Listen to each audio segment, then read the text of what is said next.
Welcome to Paranormal Gateway Paratalk. I'm the host, Scott Wise, and my special guest is Sean Angel, Paranormal Investigator and author.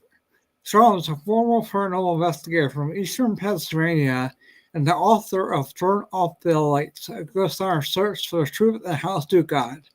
For years, Sean led a paranormal investigation team exploring the region's most haunted locations, documenting unexplained activity, and searching for evidence of beyond death. His book shares true stories, methods, and ritual challenges behind the encounters, offering both believers and skeptics an inside look at the revelation for the unknown.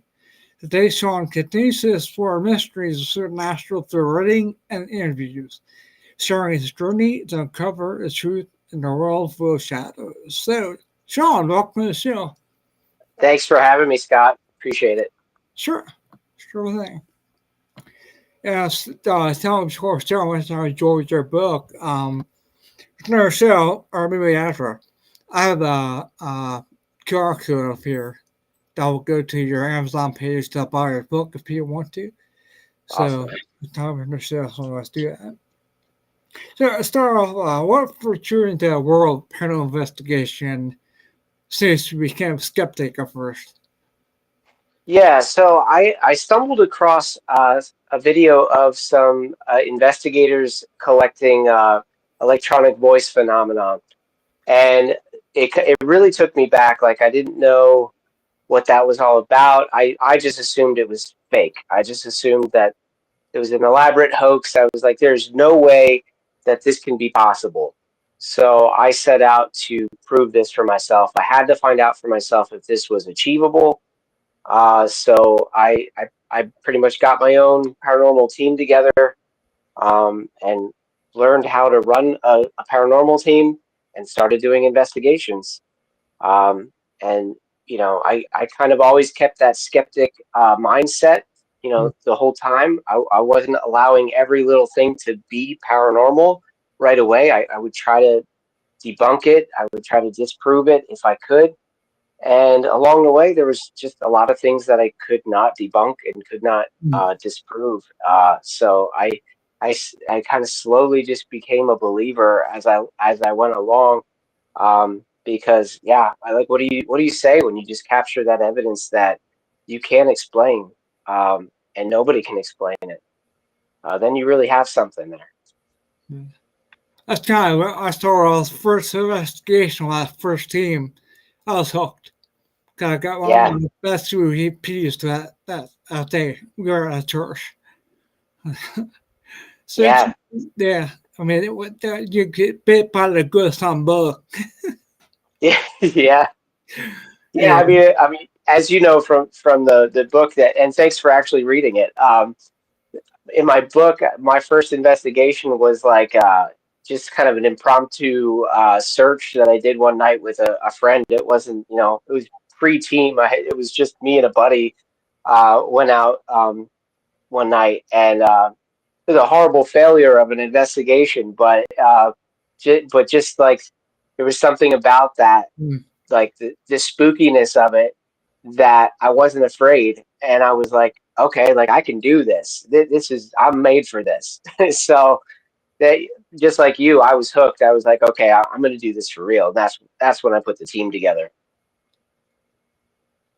So, with the very first investigation maybe with the team you ever have, what was your first experience like? I mean, actual experience. So yeah, the first paranormal experience was probably, I think this was our first investigation as a team. If not, it was the second, but I believe it was the first. Yeah, I'm almost certain it was the first.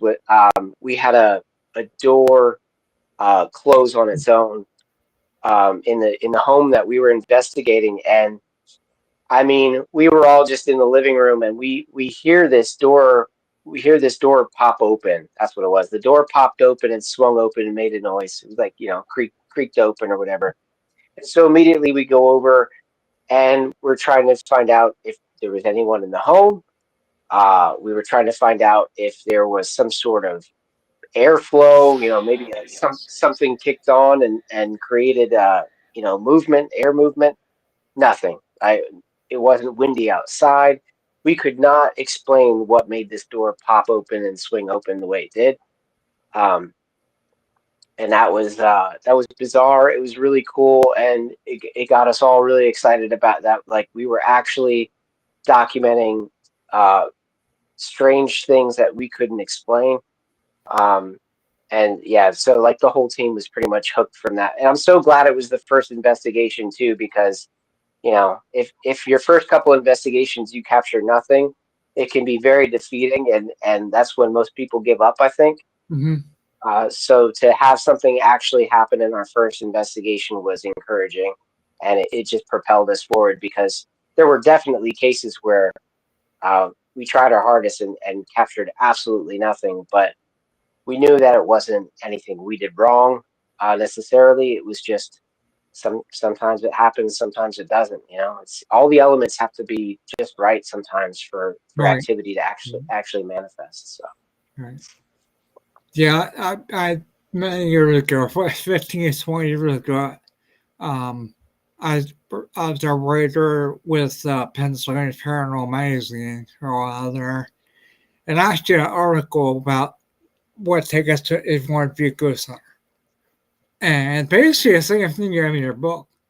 If you search for a team and don't go out and buy a whole bunch of equipment first. Take a flashlight and your phone, like you said. The back then, yeah, the phones weren't that great back then. So we had digital yeah, cameras and video cameras then. So I wanted those. I wanted a Sony night cam. It was yeah. cool. That's what I had to with the night shot, I and then shot. eventually I got one of the range extenders for the night shot, so Oh it's yeah, more infrared, so you can see a little further with it, because yeah, the distance was terrible on the cameras. yeah. The our like the flash. Yes, Yeah. Yeah, yep, because they were. The night shot was good for close distance, but yes, I had one of the big things behind that.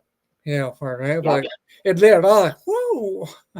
Yeah, it really does improve the range a lot. Even like I had a smaller one that I just had like a sidearm attached to the camera with that, but yeah, you could get the whole perimeter of the room with that. Mhm. Yeah. If you put a camera corner, you get the whole room. So yeah, I Yeah, mean, but you're right. You don't need much equipment to start yeah. out, just the basics. Back then, I had the Sony cassette tapes that were on. Yeah, Uh, yeah. I think mine. Yeah, mine were the mini DV yeah, cartridge. Yep, yeah. yep.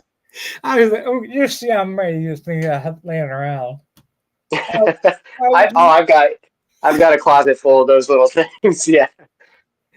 yeah, Uh, ours like Riker cassette Sonic. It was freaking big though. yeah. Yeah, I had some from we did a York Little Theater. Is the place we did too one time. I had these three tapes for that. Yeah. Hmm. Oh god. Um. What inspired you to write the book? You like? Yeah. So, anytime like the topic of paranormal would come up, I would mention to people, oh, well, I used to run a paranormal team, and like their eyes would light up, and they would be like, really? they would just get so inquisitive, and they would start asking, all kinds of questions. And so I'd tell them some stories or whatever, and they were just locked. Like they were just so interested and fascinated in this topic. So I was like, man, like I should write this stuff down. Like people are actually interested in these stories. So that's what kind of inspired me. I was like, look, like people want to hear about this. It is fascinating. It definitely piques people's interest. So just made the decision like, okay, I'm going to write about my experience in the about 7 years that I did investigating. And so I started writing, and it just poured out of me. Like I probably wrote the whole book content wise in 2 or 3 months. Yeah. Um, and then I just, and then I went back and added and fixed, and I really, it was like a 2 year process really, until I actually released it. But because for first time author, I didn't really know what I was doing. It's not easy. It's not easy writing and releasing a book. It's definitely out of my expertise. So I had to learn as I went. But just like I learned how to run a paranormal team as I went, I learned how to write and release the book as I went. So um, I'm glad I went through the process and learned how to do it. And I'm pretty happy with it. It came out good. I think it tells the story well, and I think it gives good advice to anyone that's looking to start a paranormal team or join a paranormal team. Because the skills in there are skills that you can take with you to an existing team and utilize and maybe you know teach some of your friends some tricks that maybe they didn't know. Yeah, the group I was last with was my friend. We knew each other since junior high. Wow. Yeah, Yeah, my good friend was part of my paranormal team. We knew each other since I think since yeah. middle school. So Oh, cool. um, yeah, it makes it more fun being Yeah. in a group with people you know. Mhm. But not absolutely necessary. You No, can join a team with well, people and get to know them. That's also fun.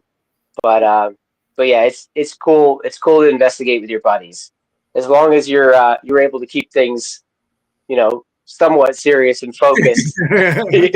Because it's hard sometimes when you're investigating with your buddies. yeah. Well, Things get silly, especially when it's late and you get overtired. You start to get yeah. really Especially if it's just guys. yeah. If it's a group of guys, yeah. Yeah, but we're very fortunate though. I mean, a lot of times we'll sit down, take a break, and we'll just see what's going on in your life now and talk about things. And a lot of times we'll pick stuff up, while we're talking about stuff, that kind of things. So Yeah. it's nice to take a few breaks, and we do a quiet time too, or leave a building or something to get the cords running by themselves for a while. Go back in.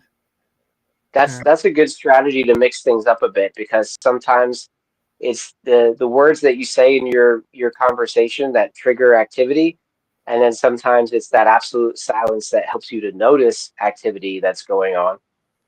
So yeah, mixing it up, just seeing what works is a great strategy. Like we investigated one time, went outside and went home and the investigator did reveal and it sounded like somebody's throwing pots left hand on his kitchen. That's an example of that. Yeah.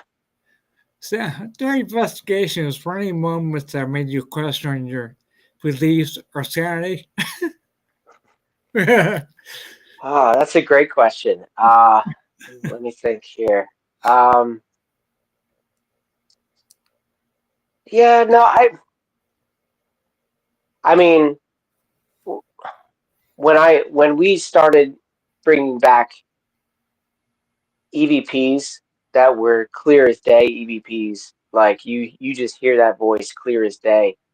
Um, that's what really won me over to make me a true believer that okay, spirits exist, spirits are real, like you can hear them. Like what is that?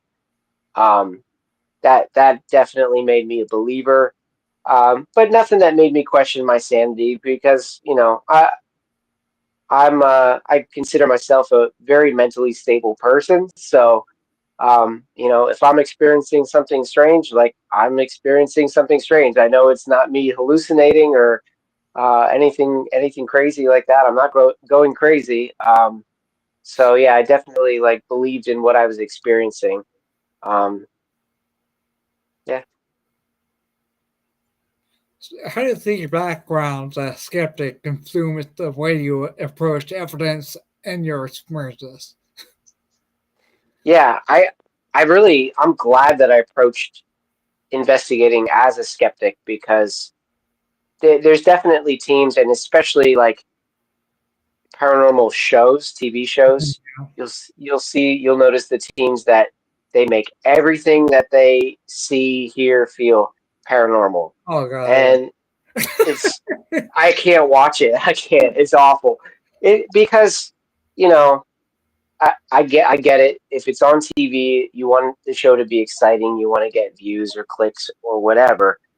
But it's not. You're not being genuine to the scientific process of proving paranormal activity. Don't make everything paranormal.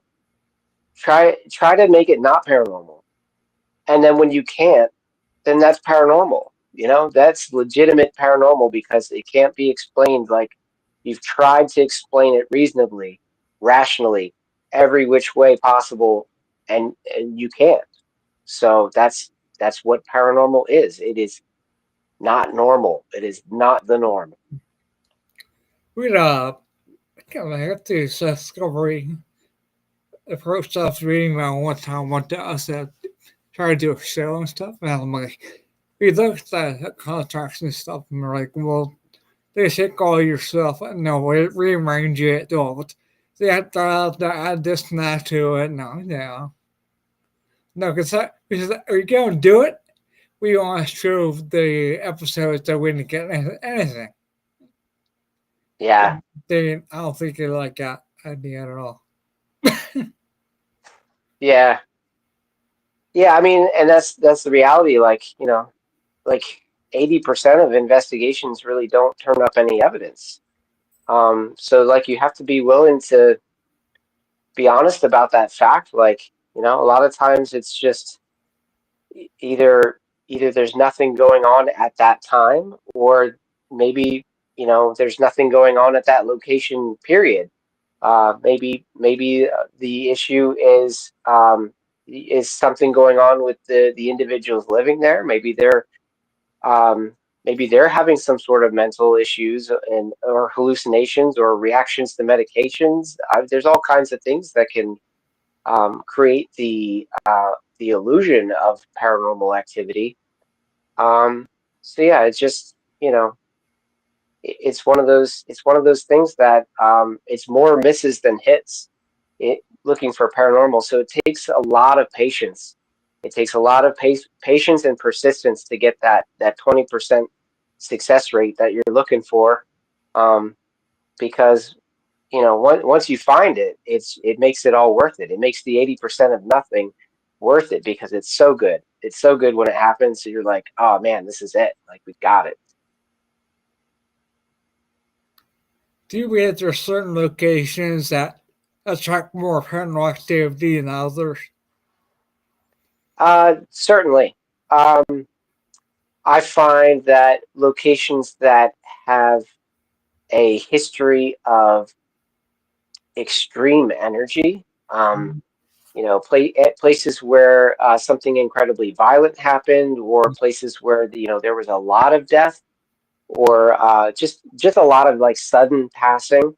That energy seems to really be trapped or imprinted on the physical materials in that environment. A lot of times they say paranormal activity kicks off when like people start renovating an old home. Mm. I think it has something to do with that energy being imprinted into like the fabrics of the walls, and you start tearing those walls down, and that energy is being released like with the particles of the dust particles of the building, and that's when the activity seems to start to kick up. So I think there's definitely something to it.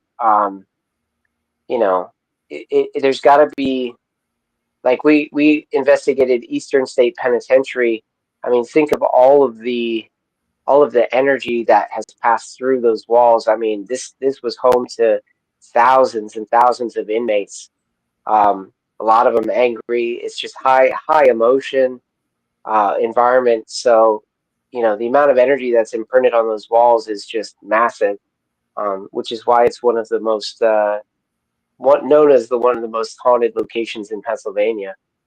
Um, so yeah, there's definitely locations that are more haunted than others. For that reason, it's just, high energy just seems to be the catalyst, I think.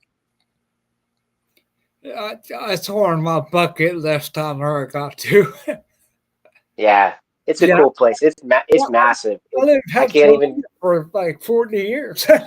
Yeah, yeah. Well, I've lived here my whole life, and I only got to Gettysburg like a few years ago. Yeah, yeah. We got It's there not quite a that bit. far. Got there quite a bit. We actually did bed and breakfast up Oh, here cool. a few times. Yeah. I think I was at a Holiday Inn. Not a sponsor. Now, that place is still there. It was called Battlefield Bed and Breakfast. Okay, I think this lady still owns it. The same one. cool. I remember her name was Florence. Yeah. She was really nice. And we did, the guests were allowed to go along with us, because they enjoyed it and stuff. The second night we there weren't many guests who wanted to go. So Okay. we're in the middle of winter that time. Oh, God, that's crazy. You're crunching. Yeah. All this does the crunch, crunch, crunch, crunch. Oh, God. Not a quiet investigation. Uh, not really. And they had a barn too there. So, Mm. Yeah, we did I did a ghost tour at night there. That was cool. We got to hear pretty much all the stories of the town, the more notorious stories in the town. And did a daytime tour of the Farnsworth house. oh, yeah, I stayed Um, over that place. Me and my wife many years ago. yeah, Keep really going. cool. Yeah, bullet holes in the doors, like, Yeah. still to this day. So yeah, just crazy.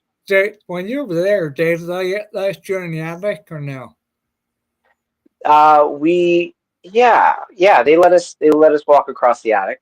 Okay, Yeah, because first of all, I heard of sat down, but me and my wife went probably 20 some years ago there. We stayed over night there, and um, I didn't really get it. I set up my VCR camera so I didn't get anything, but yeah, we got to see up in the hole in the wall that shot went through.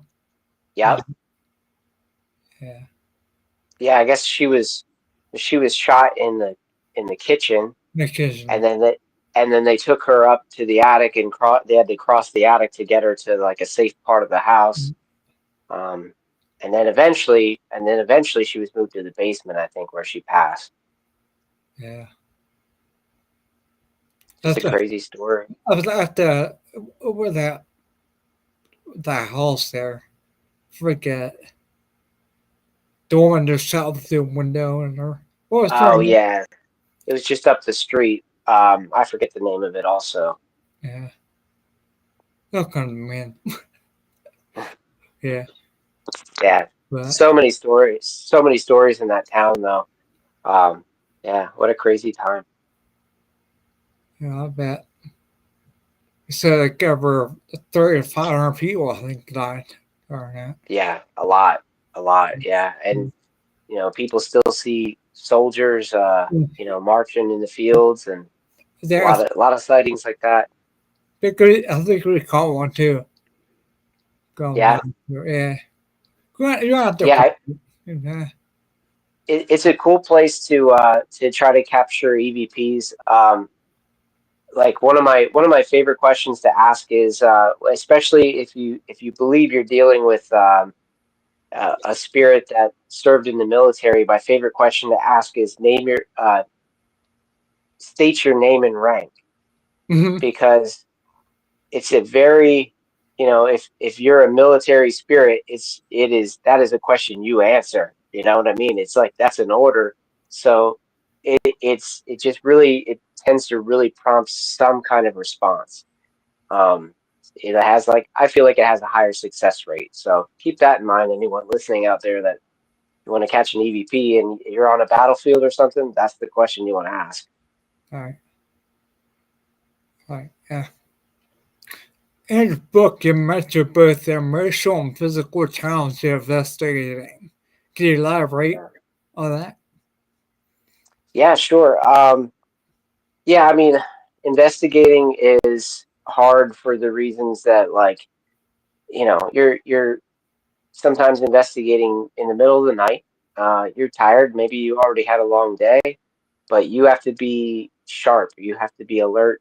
You have to be noticing every little thing, and you have to be, aware, because you're doing activities in the dark with your team, and that can be dangerous. It Hmm. just takes one misstep, and somebody's taking a tumble down a flight of steps or something. That can be awful. So, um, yeah, like, it's physically exhausting. It's physically demanding. It's mentally exhausting and mentally draining. Um, and yeah, I mean, emotionally, it can definitely take its toll, especially if there's a lot of investigators that are very, like, empathetic people. Oh, So yeah. they feel very, like, connected to the spiritual. Is that you? Yeah. Yeah. Okay. Yeah. Yeah. Yeah. So yeah. So you'll know, like, if there's a sad energy Mm. that you're kind of connecting with, you're gonna take some of that on probably, and you'll find yourself feeling very upset or sad for apparently no reason. And it's just you're connecting with something supernatural, and that some of that emotion is rubbing off on you. So you have to kind of guard yourself against that a little bit, and or just know how to clear that out and take that away, and kind of return back to yourself. Um, but yeah, like, depending on what's going on in the case, like, the goal is to try to remain emotionally kind of neutral, because it helps you to be more observant that way. But it is a challenge sometimes, depending on what's going on. Like, you don't want to get overly excited by activity, because if you're freaking out the whole time, you might miss something else that's happening. All right. It's better to just kind of stay calm, and see what else there is to observe. So yeah, there's a lot of elements to it. You just balancing your emotions, and just trying to be vigilant, and get the best results possible for your investigation. Something I really tried, but some people like say they can meditate too. I've never Yeah, done it, but yeah. I didn't that I sounds. didn't do that. Yeah, I don't think I've ever done that either. But it's, if that's what keeps you, balanced, and I mean, I think I think I would do, like, Mm-hmm. grounding exercises before investigations, Yeah. as a way of protection. Um, it just You're a lot less prone to, like, spiritual attack or any kind of demonic, attachment, if you're really grounded before and after an investigation. All right. And there's wait. What you do is a prayer too. So Yeah, opening and closing prayers. So, yeah. Opening and closing prayers is a good idea. so yeah, we obviously you have to go home, but it's all on me. But we you stay here. Yeah. So do your perspective on life and death evolve because what you witnessed throughout what you do you think? Um, No. yeah, like I think I realized in all of this that there definitely is more to the afterlife than we probably realize. I don't know. I think we're all kind of unsure of what it is or what it looks like, like people have these images of heaven in their head, Hmm. of living in the clouds or whatever, like whatever image that's, been kind of presented to you or painted in your mind. I think I think my experiences have made me realize that maybe the afterlife isn't so different from the world we live in now. It's just a different plane of existence, um, experienced a little bit differently, but it's not all that different. And a lot of people talk about the veil, the veil between our world and the other side. I think when elements are right and that veil thins is when glimpses of you get glimpses of the other side, or people have these visions when they're sleeping, like they have these vivid dreams where I do. they you do, yeah, And like yeah, I yeah, so you it think drives like me you crazy. is it you would you call it like a visitation, like you feel like you've been Yeah, visited by it- someone? yeah, I've been visiting many times with my friend who died of cancer, Okay. and a couple times the friends I've passed away, they look at me in our dreams. Usually, it'd be us doing an activity that we did when they're alive. That's how I Yeah. see them, like playing cards with them, or you know, Yeah. or That's cool. But it's every night. I mean, it drives me nuts because I don't get real sleep because I'm Yeah. dreaming all the time, and it's very vivid, lucid. Because I wake up, I'm like, did that actually happen, or you know what I mean? It's like either Yeah. weird stuff happen, and I also think I've out of body areas too, because I also see myself looking down, and then I'd be a couple times, more than once, I would end up in a field with like long gold weeks or whatever, and all of this would be a snowy mountain, and then Wow. I go up and I look, then come back down again, and I jerk away.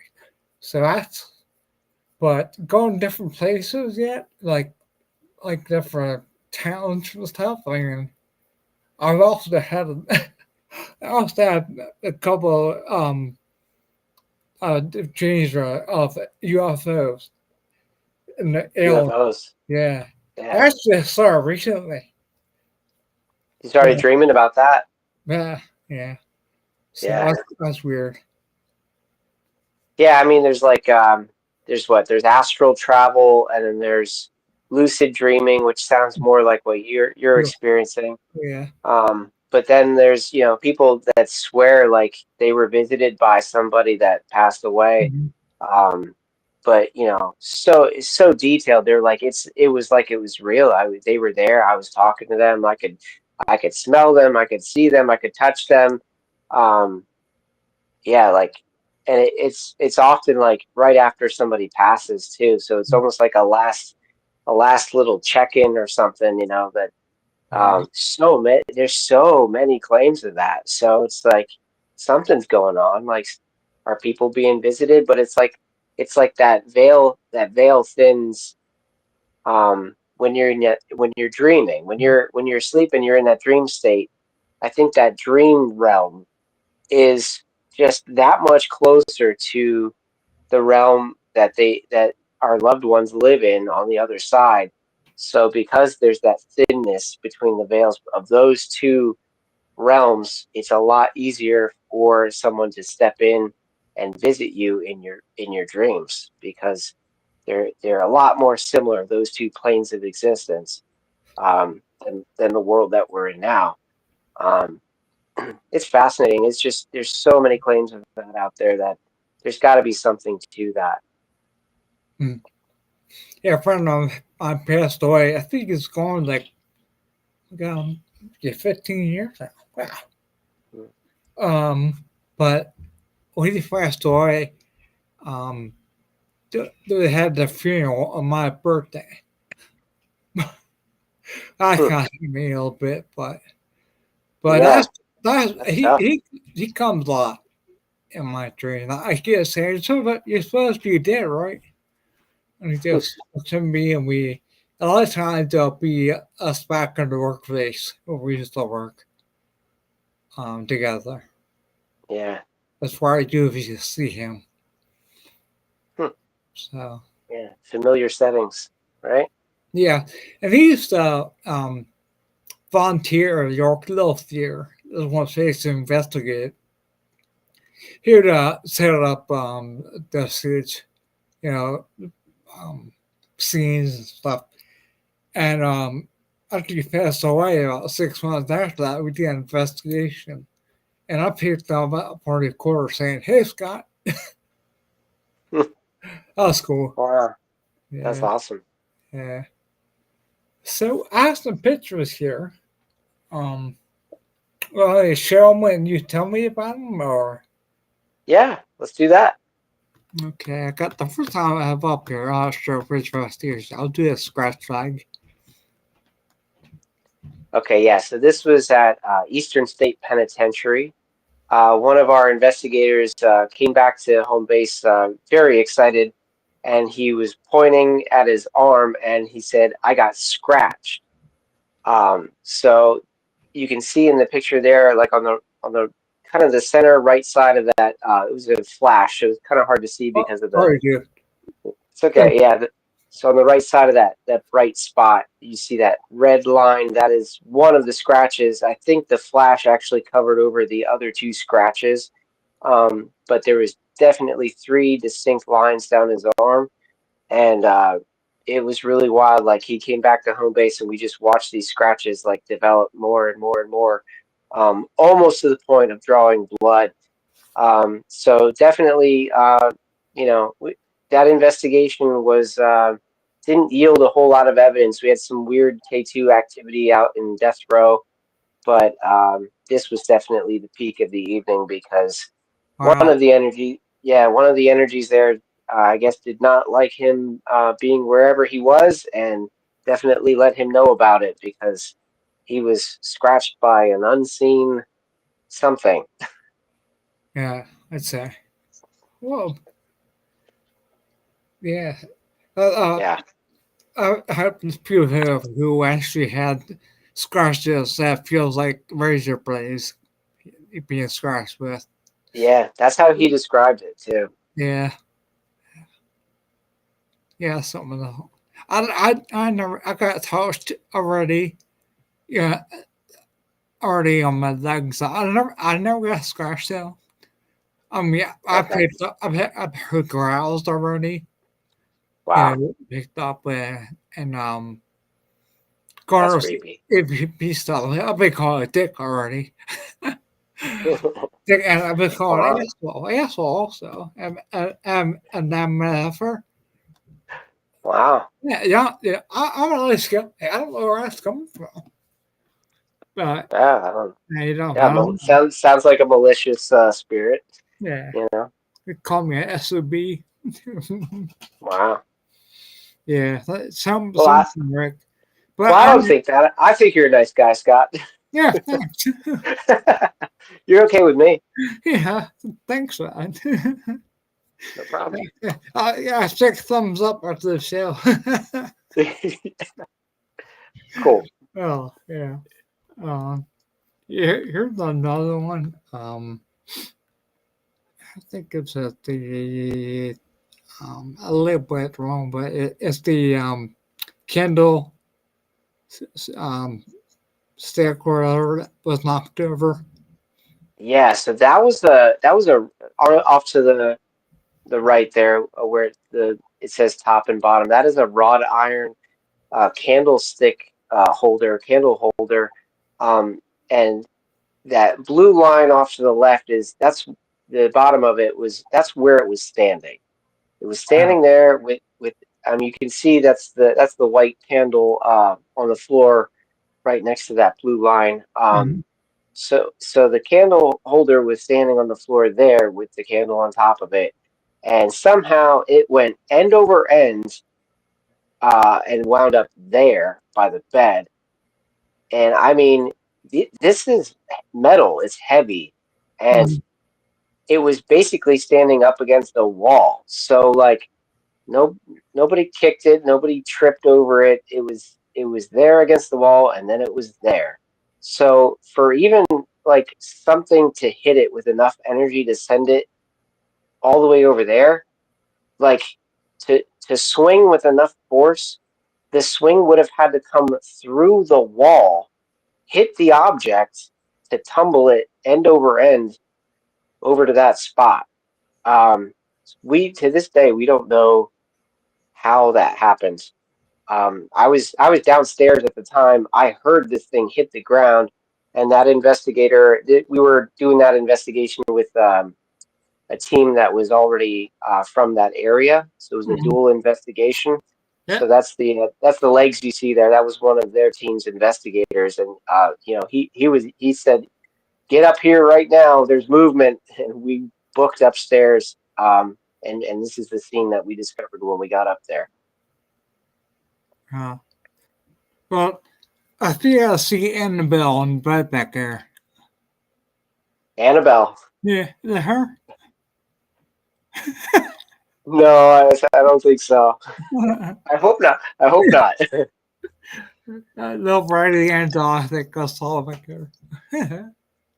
Yeah, I don't know how I feel about that doll. Like that thing is like on tour. Like it's going around Yeah, no, different places. Like they're asking for trouble, you know. yeah, Well, you mentioned that Kindle stand earlier. We have one I think it's made of twisted iron. I think that's what we have. yeah. It's wrought iron or cast iron. Yeah, Yeah, they're handy. and we had one, and that thing is freaking heavy. They are. Yeah. And this was a 3-in-1 in one. You Yep. have three candles on one thing, and Oh, okay. they're heavy. So They are. Yeah. yeah, I can see that. I mean, that's Yeah. man. That must have taken some force to to do that. Yeah, here's the next picture I have videos. Yep. So in this picture, you can see that white object in the bottom right corner. It's like a white streak, Mm-hmm. but it's cast. It seems to be like casting a shadow Oh yeah, onto the yeah, chair. yeah. Yeah, we have no idea what that was. There was no object in the room that makes sense for what that is. Um, and we had other pictures um, of that same area, and that image is not in it. So whatever that was like a foreign object. It just appeared without explanation, but it's like it's solid. It's not see through. Um, we can't explain it. We kind of chalked it up to ectoplasm, which is Mm-hmm. just like spirit energy attempting to manifest, but Yeah. um, it's just energy. It's like pure light, pure whatever essence, energy. I don't know. But really bizarre. This was at the first investigation that we ever did too. Oh yeah. So this was, Cool. yeah, this was the house that door opened up on. Oh really? Yeah, Oh okay. Wow. Yeah. It's I always say when you're doing if you take pictures, take two or three in a row. We always yeah, we always do that. So that that's a good strategy I share because my then I share my camera that I can set to three shots in a row. So I step look out sometimes. yeah, that way if you do catch something paranormal, you're able to decide what should be normal in the picture, because you have a picture showing, you know, uh, All what right. the system should look like normally, and then you have something that doesn't belong, and then you're able to say, oh, well, that is paranormal.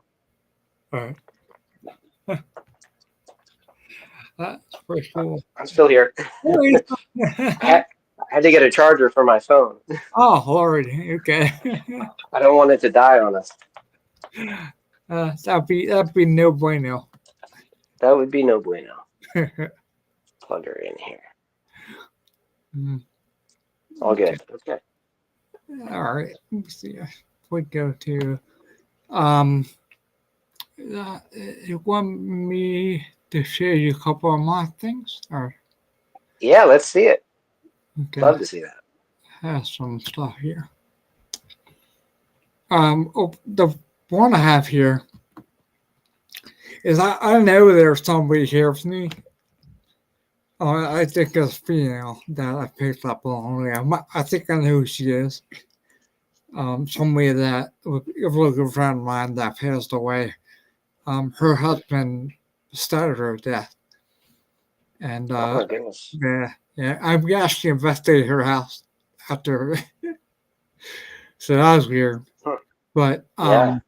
I was doing another show, and I see a picked up a shadow going behind me, and I'll see if we can see it here.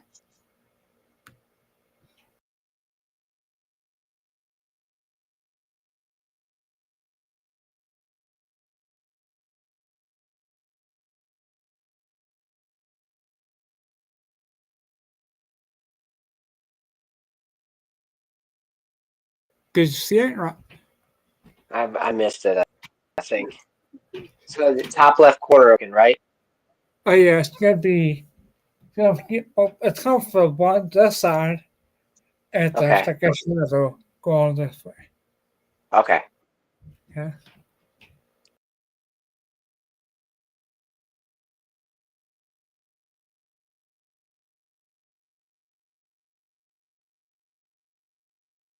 First time it goes by real quick, Oh, okay. and then do something like that. See, watch. See, it goes real quick. Yeah. Yeah, that's cool. Yeah, but let me get back to that. Sorry, lost my spot here. Here, I'll be a close on me. Yeah, I'll do it one more time and see real quick. Yeah, go real fast.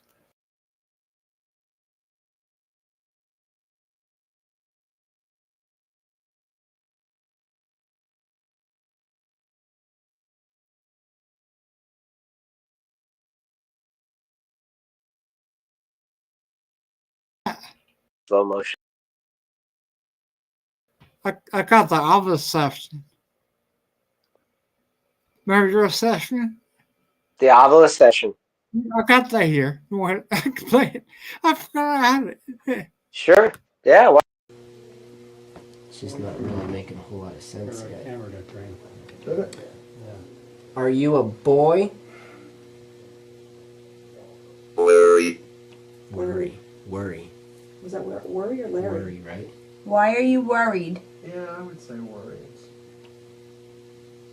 It's the second time it said it, if it is. Should we be worried?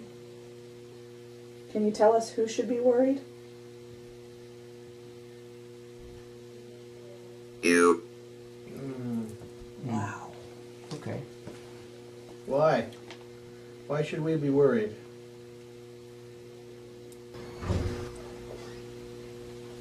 I'm not worried.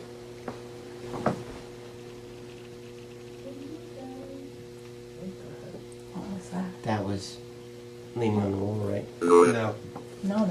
it's over there with the window, Sean. It's right over here. Yeah. Yeah, it's What did that just say? It said move. Move. Yeah. I'm gonna go downstairs and get a recorder. There's one on the bed. No. Yeah. Okay, we're thinking. Were you in the service? Oh, Are you military? good question. State your name and rank. Okay. 08? Wow. What's that rank?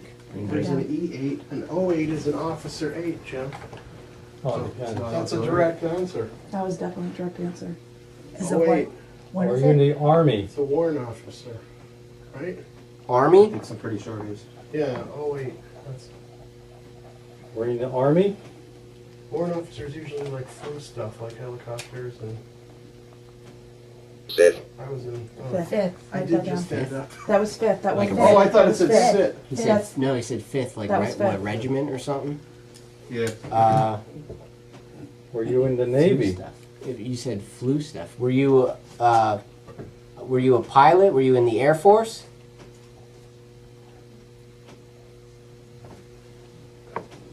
Were you in the 5th Airborne? 5th Airborne? Airplanes. What? Airplanes? Airplanes. Airplanes. Nice. Was that what it Nice. said? It certainly Sounds Or did I Certainly play did. into that too much? Were you in the Air Force? Or the Army Air Corps. Did you fly airplanes?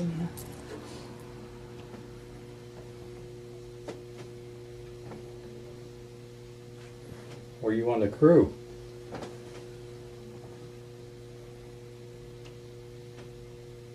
Lady. Landing? Landing? Were either of you in the military? Both. Both? Isn't that, I mean, could that be a term, for Sure. fellow military? Definitely. Well, then maybe he likes that you guys are here. Or that one time was calling me Marine. Marine all the time? Did you say Marine? It Marine. just said Marine. Oh, There you he go. was a Marine. I was in the Army. He knows you had to go. You served your country. That's what he wanted. You have to go. I'm okay. You need to leave and leave now. Leaving. Thank you. They say leave. Yeah. Good. Wow. Oh my God. I Yeah, never saw such responses. yeah, That quick. yeah. We were stunned. It was. I mean, to this day, it's the most impressive obelisk session I've ever seen, and we got it. So a little pat myself on the back, but it was crazy. So many, Sirs. yeah, so many consistent responses. Jeez. Just unbelievable. Just That one would be. yeah. But it was just so many. That was the same case with the wrought iron, the candle. So like that's why we set up there to do the obelisk session, because we had that activity right there. So we figured, well, this is the spot. So Well, that's got it. what's that? Just that free fixed up at the room. Yeah, that was the same room where the Oh. candle got knocked over. We No did the shit. obelisk session right there. Wow. Yeah, Huh. yeah. That whole investigation was just,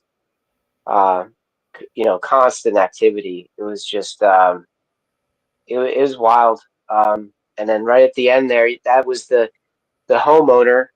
We brought the homeowner in to try to help the spirit cross over to the other side. This lady was plagued by this energy. She was not living in half of her home. She would avoid half of her house because she felt uncomfortable. So they had the other team that we investigated with for that case. They had like a sensitive person with them, and so she kind of helped facilitate in kind of setting the scene to help this spirit cross over. And so at the end of that obelisk section there, we invite the homeowner in to encourage this spirit to kind of move on. And we, kind of psychically opened a doorway, a passageway for this spirit to cross over to the other side. And that was the homeowner just kind of encouraging, giving that last push for it to go ahead and leave. And you heard the response. I mean, it obliged. So and after that, just the whole feeling in the room changed. Everything just got lighter and just felt more peaceful. So I think we did the right thing there, and I think that spirit's at rest now. You were pretty spoiled the first investigation. Well, that wasn't our first investigation, Oh, but it was definitely, it was sorry. like it was one of our early ones for sure. Like I think it was case number 3 or 4. Yeah, so early on we caught a really good investigation, and I'm glad we actually it was us. We invited that other team onto that investigation because it was their home turf, and they were a little more experienced than us. So that's why we were like, you know what, we should probably double up on this one. And they were great. They actually owned the obelisk. We didn't even have that device yet. So it was their idea to bring it in and give it a try. So I'm so happy they did, because look at the results. Like that was amazing. I think they stopped paying them for a while, but yeah, Yeah. so talking about crossing over, we did an investigation down in Maryland at a residence, and they said they think they have a spirit little girl there, and then they Yeah. can, sirens. Do you hear No. them? Okay. Anyway, so they see a little girl there, and they did some. Now I hear them. Yeah, Yeah. Now I do. that's it's all day and night out here. So Oh, really? yeah. So anyways, keep it A down, little man. girl. Little girl, but Keep it down. We're trying to do a podcast here. and anyways, they did record themselves with pictures of this little girl. And so Yeah. they said they're sad. She seems sad and stuff, Yeah. and so we went down and Bill, that guy was checked up, a good guy. He done the doing this what's it called, the um saging and stuff. Saging. Yeah, he had a Yeah. near feather and a shell and stuff, and I was holding the video camera with tape in it and stuff. Well, anyways, I go on Word's evidence and I picked up this little girl, and she says, I think I'm crossing over, mother. Oh, wow. And I got here, I'll play for you, but the nose I'll be, I think crossing over here, bang, bang, too loud, mother. I don't know if that sounds like when you cross over, that's scary as hell, how fast what it sounds like. Hmm. Right, I'll play it for you once.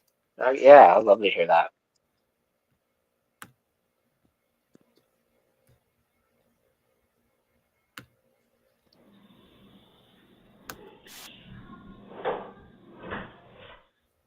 Because, yeah.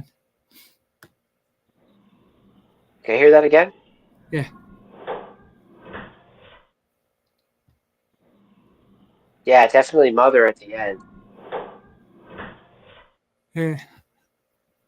That was awesome. Wow. Yeah, I'd love to hear it with a big Yeah, I'll set send of it. good headphones. But yeah. Yeah, I'll send it to you after the Oh, show. awesome. That'd be great. Yeah, because I hear it quietly in here. Definitely hear mother. The beginning part's harder to pick out, but yeah, that sounds cool. That's really neat. There's not one of it. It should be all here real clear. I'll do a quick thing of it. We're up in New York, from my museum, and they have a general store, and it's built on top of a house that broke down that killed family from the ages 510, the ages from 2 to 13, I think, died. Mhm. And terrible. But anyways, Yeah. go upstairs to the EP section, and we had a guy who helped out with the museum asked to take on. Sure, he tells some things about as we do, and I actually hooked up and had like a Jiffy drive in. Sometimes I'll do things different everything I say now, Yeah, and over and over. I've downloaded stuff, and it was the whole it was blinking. I said, he goes, "It's not blinking me anything," and I'm like, "No," and then we hear from a recorder picked up with downstairs. It sounds like they're saying, "Come on down with us." Hmm. Listen to this one. Okay, yeah.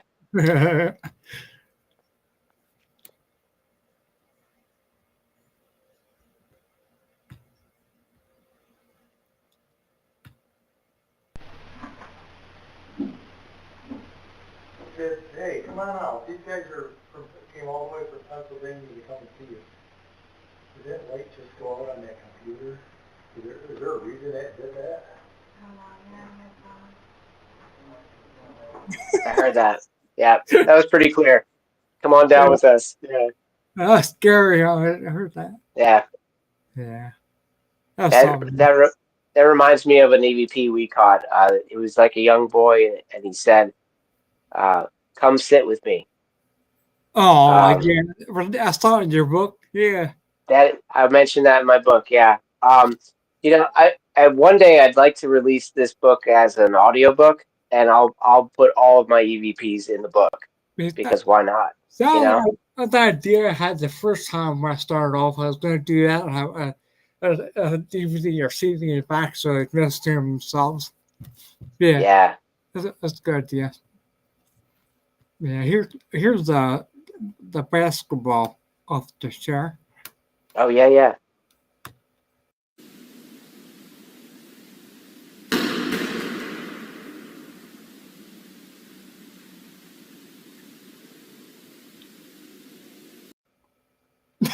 Yeah, that really took off. Yeah. Like it came off there with some force. It's a bucket that too. It's Yeah. Yeah, so it shouldn't roll off naturally. Yeah. How else? Bang. I have one more fun. But we an investigative church built in 1818, Wow, and that's old. yeah, and so two guys were out. It's two friends were outside. It's a videotape going down through, and they picked up like um, a shadow or a mist for someone, a fake one, like a little child going by. That stones. Yeah. Yeah, I saw that right at the beginning. Yeah, right. Being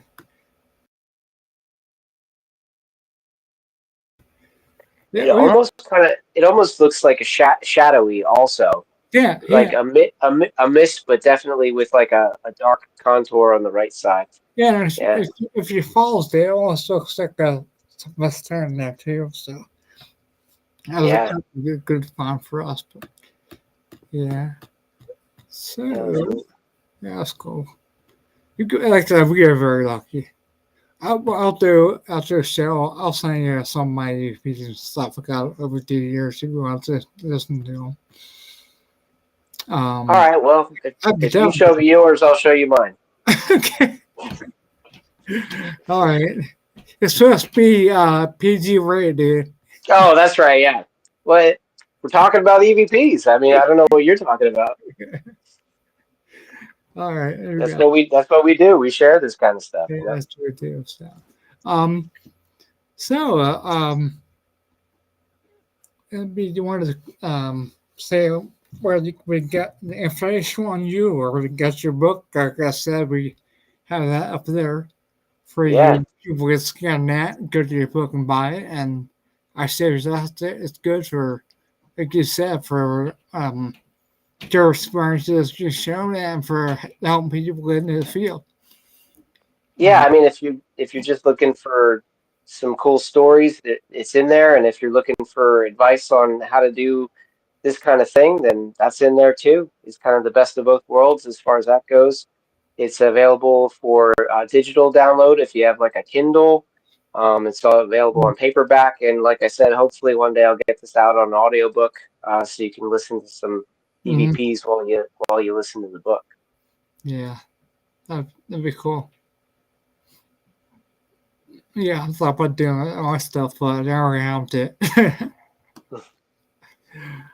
Yeah, it's a whole learning process. Oh, yeah. Yeah. Because I've written the book. Yeah. Okay. Sean, it's my pleasure having you on. And Definitely get back on it. No doubt about that, because I could look hours with you with the Yeah. customer. So, Likewise. Yeah. but Thanks so much for having me. This has I been great. have a new friend of paranormal. That's right. Yeah. Never had too many. No, that's true. So, all right, All right. folks. Until next time, happy horning, everybody. Thanks, All Scott. right. Have a good one. You too. Bye